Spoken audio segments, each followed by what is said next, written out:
What is Lent? Hi friends, my name is Greg Simpson. I'm the minister at St. Andrew's United Church. Lent is the time that leads up to Easter. You've probably heard of Easter before. Well, this is a time of reflection and introspection and just faith work. Specifically, it's 40 days long. Well, it's 46, but we don't count the Sundays, so there's just some fun math around it. But it's important that it's 40 days because the number 40 has importance in several other places in the Bible.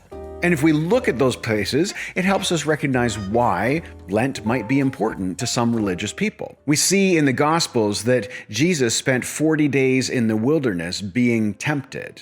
It was a time of introspection, of testing.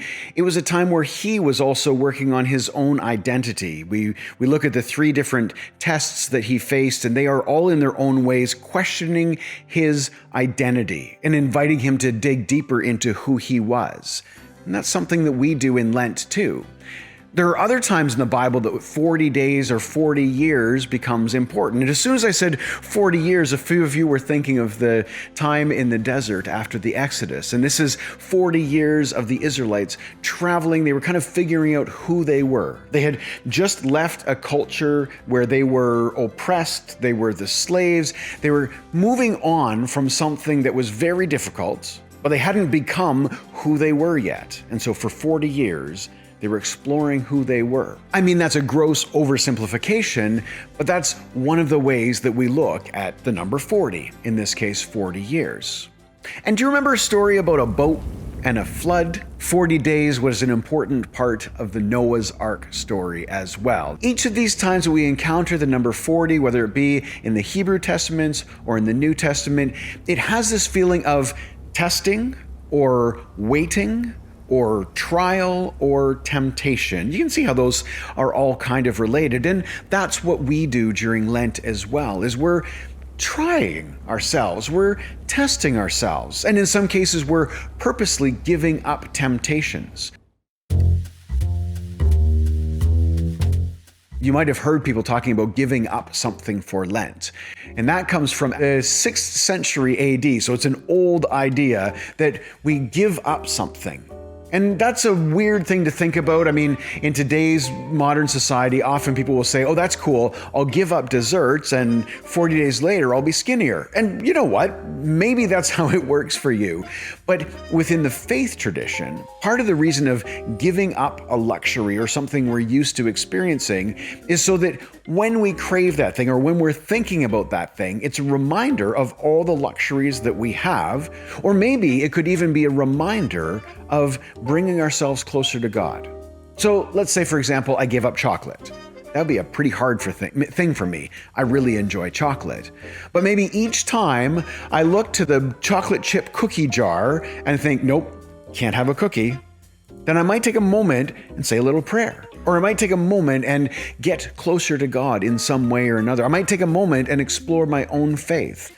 Or maybe I'm going to think about other people in the world who are struggling. Maybe it reminds me that not everybody has a chocolate chip cookie jar. I don't know what it works like for you, but so those are some of the different ways that people experience and explore Lent.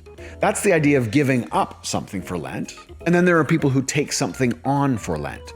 There are people who will read through a Lenten devotional where each day they read a little piece of scripture, they maybe see a little reflection and a prayer. So then each day they're taking a moment of their lives to center themselves within their faith. And actually, we are going to do that right here on this channel. We're going to do a daily Lenten devotional starting on February the 22nd. So you can tune in. We'll upload them at 8 o'clock each morning, and you can watch and follow along as we read scripture. We explore kind of how that scripture may impact our lives today or what it might mean in our Lenten journey, and then we'll have a short prayer. Each of them will take about 4 to 6 minutes. They're not a long thing, but it's a way for you to step into, to add something to your life for a Lenten journey. Now, that's not the only thing. Some other marvelous suggestions that I've heard is I know somebody who took up a letter writing campaign. So each day of Lent, they wrote a letter to somebody, and they wrote it. It wasn't an email, it wasn't a text. And just think about how that connected them with the people. And can you imagine being a person who received that? How beautiful would that be?